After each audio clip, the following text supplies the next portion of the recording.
amigos, estamos de volta para o nosso papo sobre homossexualidade e espiritismo. E para isso a gente está usando o livro Sexo e Consciência, de Divaldo Franco, né, como norte. Nesse livro, ele nos dá outras opções para aprofundar o nosso conhecimento, né, e uma delas é para uma análise sobre a transexualidade. A gente dá uma olhada no livro Loucura e Obsessão, no capítulo 5, que fala sobre sombras e dores do mundo. Bom, pegando a deixa do livro Sexo e Consciência, Divaldo diz: a transexualidade implica em muitos conflitos psicológicos, como é compreensível.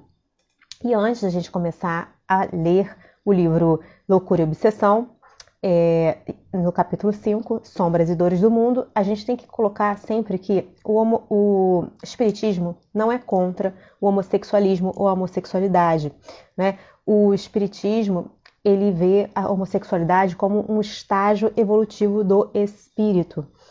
E o Centro Espírita não impõe ensinamentos de maneira alguma. Aqui é só para a gente se esclarecer a respeito dessas questões que envolvem a todos nós, né? Lembrando que a homossexualidade não é uma doença e que Deus ama a todos nós, né? Todos os seus filhos, nós somos os filhos de Deus, as criaturas, e Ele ama todos nós, independente do que somos. Devemos todo o respeito aos homossexuais, todo o nosso respeito, e também lembrando que aqui a gente não impõe nada. Nós temos o livre-arbítrio de escolhermos o que a gente quer ser, né? Tudo que a gente quer fazer, para Deus é tudo sim. Então, lembrando que a gente não deve julgar o outro para não sermos julgados depois, né? Lembrando também que Jesus disse que a gente deve amar a Deus acima de todas as coisas, devemos amar-nos uns aos outros, né? Devemos amar ao próximo, amar os nossos inimigos, perdoar 70 vezes 7, e é isso, gente. Eu espero que vocês gostem dessa leitura de hoje. Bom, em Sombras e Dores do Mundo, a gente tem o seguinte: o trânsito de entidades vinculadas aos serviços da instituição era expressivo. Operários do Socorro Fraterno movimentavam-se ágeis atendendo os adversários de alguns dos presentes. E, enquanto se executavam rituais específicos, havia alterações de atitudes e promessas de renovação dos mesmos, sob protestos de honesto esforço pessoal. Muitos dos espíritos para ali conduzidos eram membros de esdrúxulos cultos que conservavam além do corpo, em regiões circunvizinhas à Terra, onde terríveis obsessores treinavam-nos para os lôbregos processos de vingança. O vampirismo desenfreado constituía recurso de sustentação dos filiados à greia hedionda, na qual, mediante fenômenos de ideoplastia, de telementalização e de hipnose, se consumavam programas da mais vil qualidade, enredando desencarnados entre si e criaturas domiciliadas no corpo que mantinham comércio mental com essas cruéis extravagâncias. Oportunamente, visitáramos alguns desses núcleos, onde a hediondez superava tudo que a imaginação e desequilíbrio pudesse conceber. Ali estagiavam à noite, sob coação, diversos indivíduos encarnados que as drogas alucinavam, a elas conduzidos por sutilezas de inspiração perniciosa produzida por comparsas do além, e que no contubérnio, que significa, né, em vida comum, em convivência, em familiaridade, em camaradagem, concubinato, né, que no contubérnio existente encontravam estímulo para a divulgação na Terra dos estereótipos, dos desconcertos morais e emocionais que as suas expressões artísticas canalizavam. Posturas exóticas, música estridente e primitiva, gestos selvagens, caracterizações aberrantes, em assodamento às manifestações do sexo ultrajado, naqueles redutos se originavam recambiados para os palcos do mundo, em bem urdida propaganda para alcançar as mentes juvenis desarmadas dos recursos defensivos, a estimular-lhes os instintos, anulando-lhes os mecanismos da razão. Ases da informática moderna, que lhe deram larga faixa de desavisados pelos veículos da comunicação de massa, solicitando mais ampla, sempre infinita liberdade para o vulgar, o agressivo, o servil, eram, por sua vez, vítimas desses severos títeres do mundo espiritual inferior que se locupletavam na rapina de energia daqueles que se lhes vinculavam espontaneamente.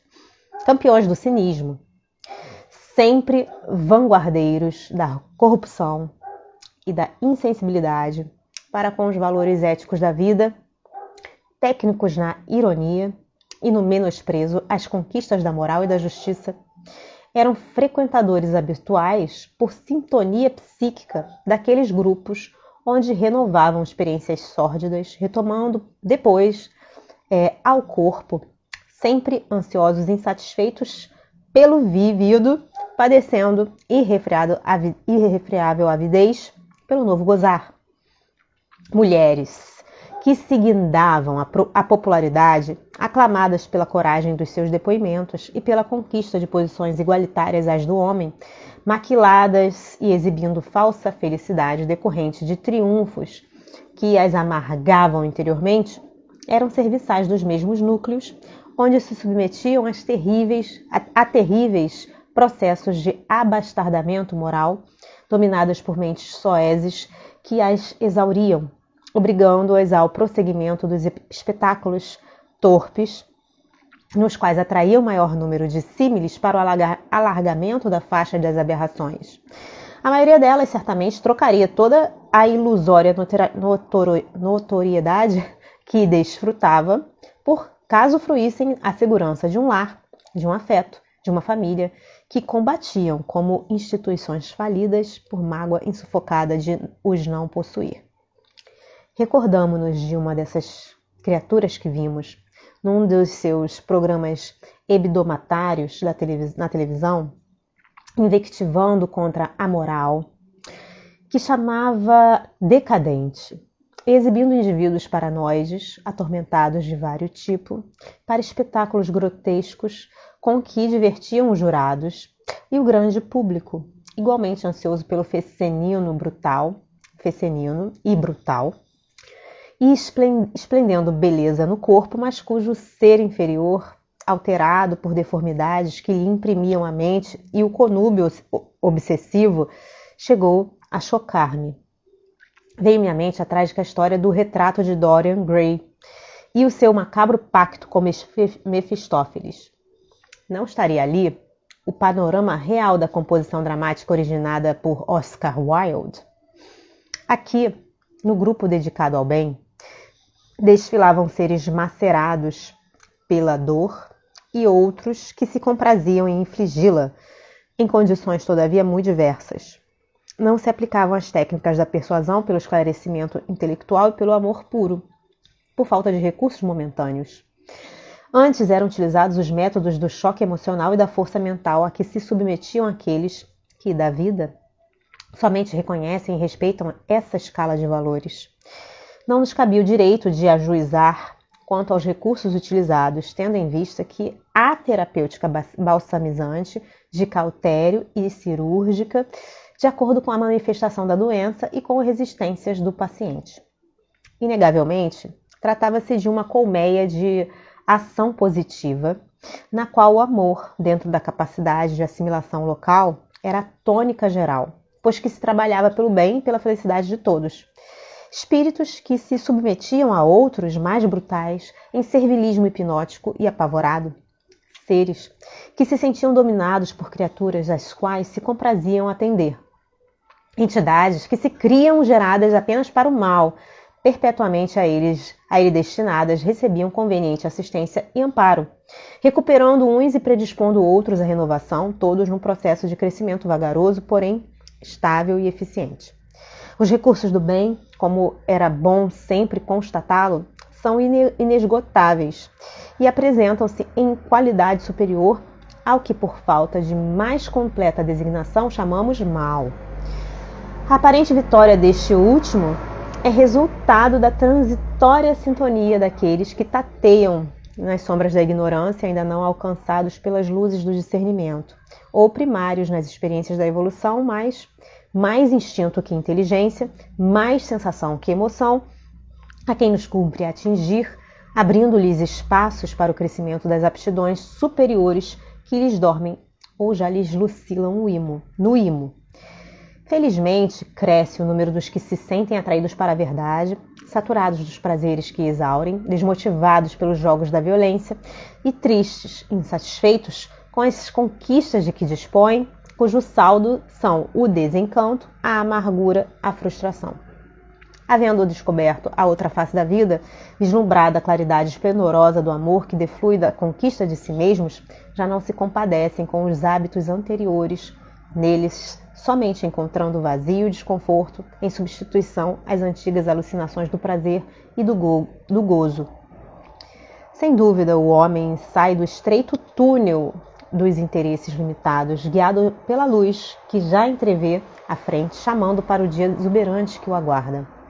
O paciente, que defrontava a benfeitora espiritual pela primeira vez, podia ser catalogado entre aqueles que se encontravam em luta por um lugar ao sol, disputando a oportunidade de ser feliz fora dos padrões em voga. Não obstante a juventude, sentia fastio pelos prazeres que se lhe tornaram um estigma íntimo, afligindo de dentro para fora. Sou uma alma em frangalhos, desabafou, por fim, abrindo-se com total confiança. Se continuo nesta marcha, nesta dubiedade de comportamento, vivendo duas formas de ser, enlouquecerei, se é que já não me encontro transpondo o portal do desvario. Há momentos em que não tenho discernimento para saber o que é certo ou o que se encontra errado, o que devo ou não fazer. A escala de valores está confusa na minha mente e em grave transtorno de avaliação. Venho pedir ajuda. Eu notara que no intervalo de silêncio, quando os clichês mentais se lhe sobrepunham à aparência, ele fora submetido à assistência fluídica, de modo a poder liberar-se dos agentes contristadores que o encarceravam no conflito. Porque a bondosa mentora permanecesse com um sorriso gentil bailando-lhe nos lábios, que infundia confiança, o moço expôs indagando. Será que eu sou um espírito feminino domiciliado num corpo masculino? Toda a minha vida até aqui é um permanente delírio. A minha psicologia difere da minha fisiologia. Minhas aspirações entram em choque com a minha forma. Desde criança, eu preferia que me chamassem Lícia a Lício, que é o meu nome. A última forma me chocava, enquanto a primeira me produzia deleite. Ao espelho despido, sempre me estranhei, passando a detestar o que eu apresentava sem sentir, anelando pelo que experimentava emocionalmente sem possuir. As formas do corpo produziam-me estranheza. Foi, porém, na puberdade que os meus sofrimentos se agravaram. Na escola, no lar, em toda parte. Eu era uma pessoa dupla.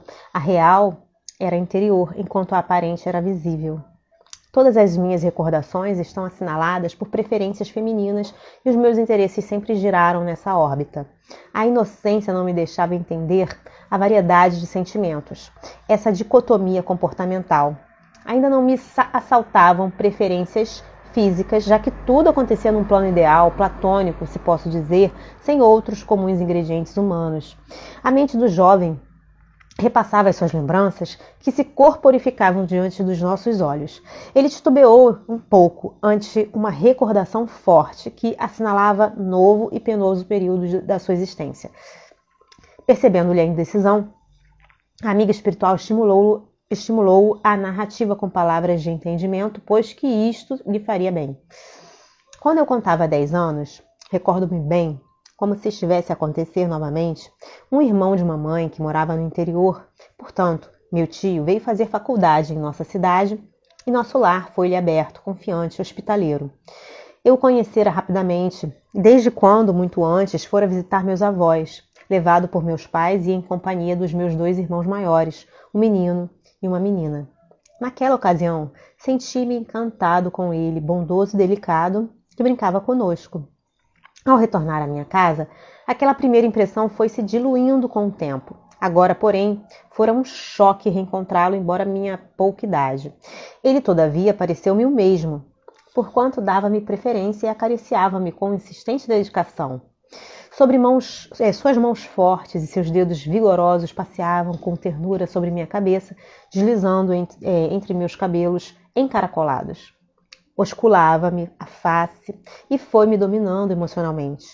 Apesar de eu não saber distinguir um de outro sentimento, experimentava grande bem-estar ao seu lado e corria sempre em busca da sua companhia. Novamente Lício aquietou-se, medindo as palavras que deveria utilizar. Logo depois continuou. Dói-me recordá-lo, em razão dos sentimentos controvertidos que me abatem. Um dia, com palavras dóceis, que eu não alcançava, levou-me à sedução, a ação nefasta, devastadora que me persegue afetando.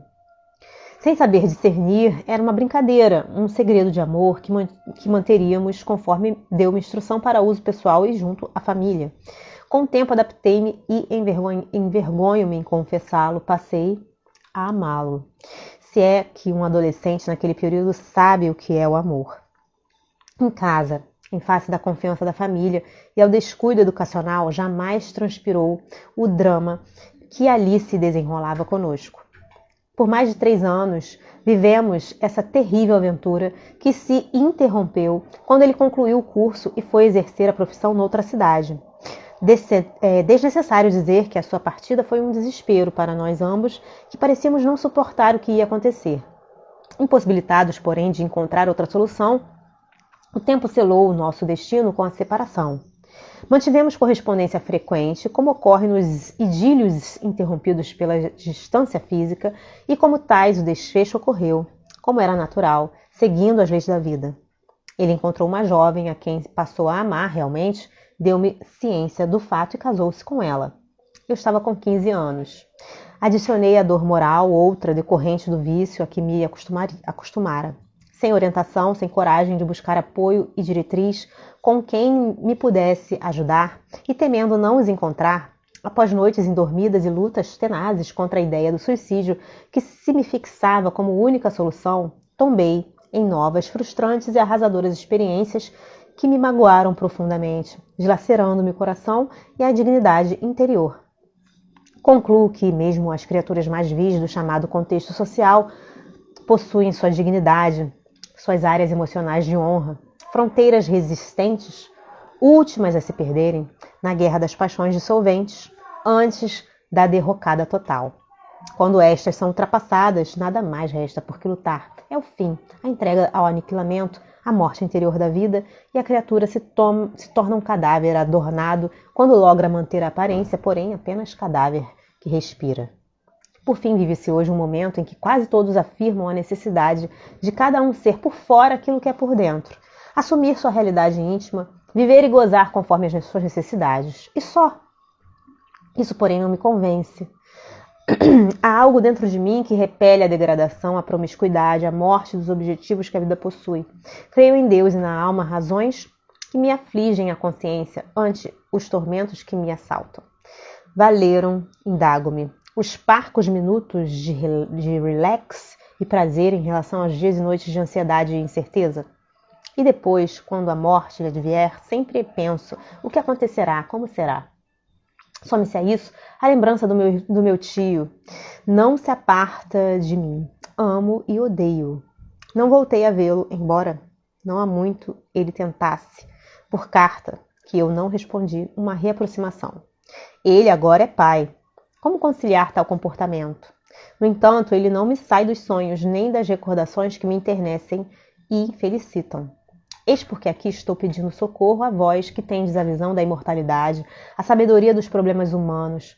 Soube que talvez um trabalho de vossa parte me pudesse aliviar o sofrimento. já que não creio seja possível arrancá-lo de mim, por entender que sou um ser feminino numa forma masculina, graças a um sortilégio da divindade, que não consigo entender. O que sei é que necessito de uma tábua qualquer de salvação, mesmo que imaginária, qual náufrago, que, em se debatendo na procela, se agarra a uma navalha que lhe dilacera as carnes, mas que é a única possibilidade de salvação ao seu alcance. Um grande silêncio caiu no compartimento no qual se ouviam as ânsias da alma sofrida pedindo socorro. A cantoria monótona, as palmas e os sons dos surdos rítmicos pareciam muito longe, não interferindo na psicosfera ambiente. Várias entidades que envergaram a epiderme negra, assinaladas pela bondade e nobreza de propósitos ali presentes, comoveram-se tanto quanto nós com a narração de Lício. Uma onda de simpatia geral nos envolveu a todos. O nobre Dr. Bezerra, que acompanhava a experiência a desdobrar-se diante de nós, interveio em meu favor, explicando. Caro Miranda, a situação em que estagia o nosso querido irmão alcança número muito maior de criaturas na Terra, como no além do que se possa imaginar. Contam-se aos milhões no mundo padecendo conflitos desta natureza, que ainda não encontraram compreensão adequada nem estudo conveniente das doutrinas que lhe investigam as causas, procurando soluções.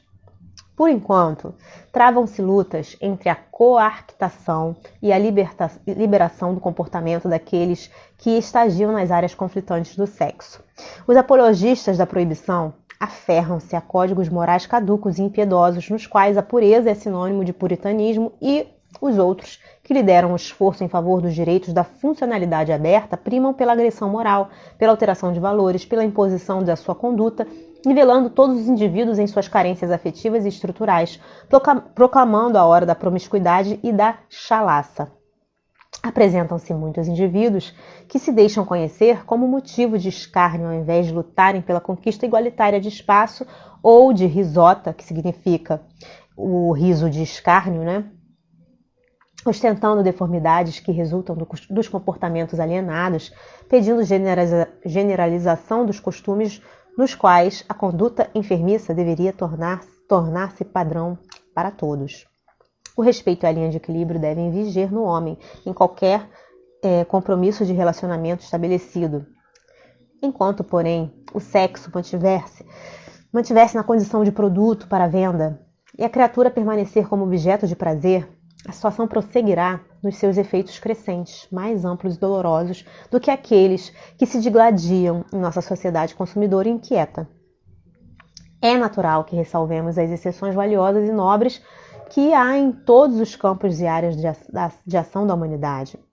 Nesse interim, a nobre mentora daquele grupo ergueu o médium numa atitude que me pareceu habitual, pois que se repetiu por várias vezes durante as consultas, pôs a destra sobre a cabeça de Lício e, talvez para amenizar os impactos fortes da narração, disse-lhe em linguagem simples e carinhosa. De fato, seus cabelos anelados são sedosos e muito agradáveis ao tato. São uma dádiva de Deus ante o crescente número daqueles que os perdem desde muito cedo. Mais belos, porém, do que os pelos que se modificam com o tempo e morrem. São os seus propósitos, meu filho, a sua inteireza moral, apesar de todas as dilacerações sofridas. Vamos orar primeiro, enquanto lhe aplicamos recursos balsamizantes, refazentes, para iniciarmos o trabalho de que necessita. Um bem-estar imenso se espraiava pela sala. A entidade compassiva, utilizando-se da técnica do passe longitudinal, com pequenas variações, demonstrando, porém, profundo conhecimento dos centros captadores de força no corpo e no perispírito, operou, dispersando a princípio as construções mentais perniciosas e desencharcando-lhe o psiquismo de fluidos prejudiciais, para logo após recompor-lhe o equilíbrio mediante a doação de energia facilmente assimilada pelo organismo. Lício começou a transpirar em abundância e a bocejar repetidamente. Tudo bem, meu filho, disse-lhe, tranquilizando, a magnetizadora espiritual. Após sentar, o médium produziu um clima psicológico para a segunda fase do atendimento ao jovem, agora mais disposto à terapia. A paz no ambiente e o amor, ungido de sabedoria, comandava os acontecimentos. Bom, gente, ficamos por aqui por hoje na nossa conversa, nossa leitura. Se você gostou, deixa o seu like no nosso vídeo, dá sua curtida. Se você tem dúvidas a respeito do conteúdo, Compartilhe suas dúvidas conosco, porque a sua dúvida pode ser a nossa, pode ser dos nossos amigos. Se você não se inscreveu, se inscreva no nosso canal no YouTube, Facebook ou Instagram.